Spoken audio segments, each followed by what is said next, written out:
అమ్మమ్మగారు వచ్చి చెప్పారు కదా, అక్కడికి వెళితే అవమానాలు తప్ప ఏమీ ఉండవు. ఒక పక్క రుద్రాణి అత్త, ఇంకొక పక్క అమ్మ ఇద్దరూ కలిసి నిన్ను అవమానిస్తూ ఉంటారు అని చెప్పేసి కళ్యాణ్ అంటూ ఉండగానే, పర్వాలేదు,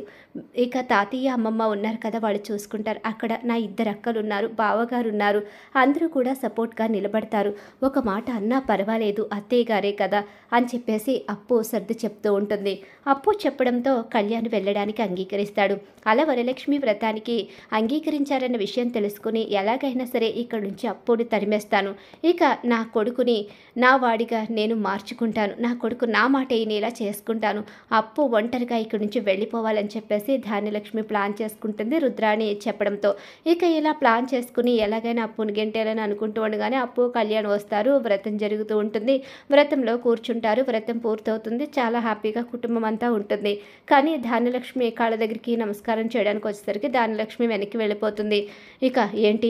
వెనక్కి వెళుతున్నావేంటి, వచ్చి వాళ్ళని దీవించు. నేను దీవించను, నాకు ఇష్టం లేని పెళ్లి చేసుకున్నారు, ఏదో ఇప్పటి వరకు అలా కూర్చున్నాను, నా వల్ల కాదు,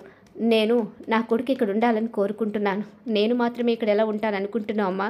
అప్పు కూడా ఇక్కడ ఉంటుంది, అయినా నేను కూడా ఇక్కడ ఉండాలి అనుకోవడం లేదు, నేను అప్పు దూరంగానే ఉంటాం, ఈ ఇంటికి తాతయ్య కోరిక మేరకు వచ్చాం, తాతయ్య కూడా అదే చెప్పారు, అందుకని మేమిద్దరం కూడా ఇక్కడ ఉండడానికి రాలేదు, మేము ఇక వెళ్తున్నాం, నువ్వు ఆశీర్వదించడానికి ఒప్పుకోలేనప్పుడు అప్పుని కోడలుగా ఒప్పుకుంటావని నమ్మకం నాకు లేదు అని చెప్పేసి అంటూ ఉండగానే, ఏంట్రా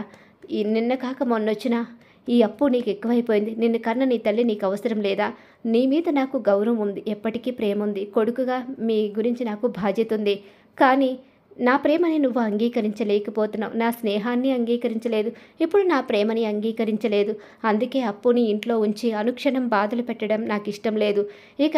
నేను అనామికతో ఎన్నో బాధలు ఎదుర్కొన్నాను నీ కారణంగా, నువ్వు అనామిక ఏకమై అప్పుని నన్ను ఎన్నో అవమానాలు పాలు చేశారు, కానీ ఇక నుంచైనా సంతోషంగా ఉందామనుకుంటున్నాం, ప్రశాంతమైన జీవితం గడపాలనుకుంటున్నాం, లేదు ఈ అప్పు నిన్ను మాయ చేసి మోసం చేసి నీ జీవితాన్ని ఇలా చేసేసింది, ఆ అనామికను నీకు దూరం చేసి ఈ అప్పు నిన్ను వల్లో వేసుకుందని చెప్పేసి ఇక ధాన్యలక్ష్మి నోటికొచ్చినట్టు మాట్లాడేస్తూ ఉంటుంది. అలా మాట్లాడేసేసరికి ఎవరిని వలలో వేసుకున్నారు, మేమిద్దరం ముందు స్నేహంగానే ఉన్నాం, నిజమే వాడిని నేను ప్రేమించాను, అనామిక నిజంగా కళ్యాణ్తో సంతోషంగా ఉండేలా ఉంటే అసలు కళ్యాణ్కి నా ఊసే గుర్తొచ్చేది కాదు, ఇక అనామికతోనే సంతోషంగా ఉండేవాడు, కానీ తన కాపురాన్ని తను చెడగొట్టుకు వెళ్ళిపోయింది, అప్పుడే నా ప్రేమ ఇక కళ్యాణ్కి తెలిసింది, అంతే తప్ప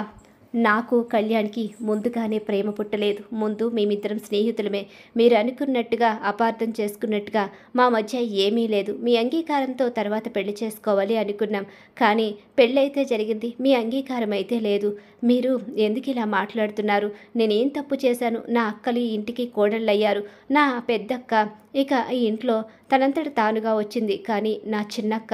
ఇక తప్పని పరిస్థితిలో ఇంట్లో అడుగుపెట్టింది, ఈ ఇంట్లో అడుగుపెట్టిన రోజు నుంచి తనకి అవమానాలు ఎదురవుతూనే ఉన్నాయి, తను ఎంతో గుట్టుగా ఈ ఇంట్లోనే ఉంటూ వచ్చింది, ఇప్పటికీ బావగారి మనసులో స్థానం దక్కింది, అలాగే ఈ ఇంట్లో కోడల స్థానం కూడా దక్కింది, కానీ నాకు మాత్రం దక్కుతుందన్న ఆశ లేదు, మీరు ఎప్పటికీ నన్ను కోడలిగా ఒప్పుకోరు, అయినా సరే కళ్యాణ్ ఉంటాను అంటే నాకు ఎలాంటి అభ్యంతరమూ లేదు, నేను కళ్యాణ్తో కలిసి ఉంటాను, కళ్యాణ్తోనే కష్టం సుఖాన్ని పంచుకుంటాను, శభాష్ ఈ ఇంటి కోడలు అనిపించుకున్నావు, ఈ ఇంటికి వచ్చిన ప్రతి కోడలు అలానే అడ్జస్ట్ అయి తన స్థానాన్ని తను కాపాడుకుంటారు, నువ్వు కూడా అలానే కాపాడుకోవడానికి సిద్ధపడుతున్నావు, నిజంగా ఆ కనకం కూతుళ్ళు ముగ్గురు కూడా చాలా గొప్పవాళ్ళని, కనకం పెంపకం ఎంత గొప్పదో ఇప్పుడు అర్థమవుతుంది, ఈ ఇంటికి వచ్చిన అనామిక తనకున్న పొగరుతో తన జీవితాన్ని కాళ్ళదన్నుకుని వెళ్ళిపోతే నువ్వు మాటే పడవంటూ భయపడ్డ కళ్యాణ్కి గొప్ప భార్యవని నిరూపించుకుంటున్నావని చెప్పేసి సీతారామయ్య అలాగే ఇంద్రాణి ఇద్దరు కూడా అంటూ ఉంటారు, అసలు కారణం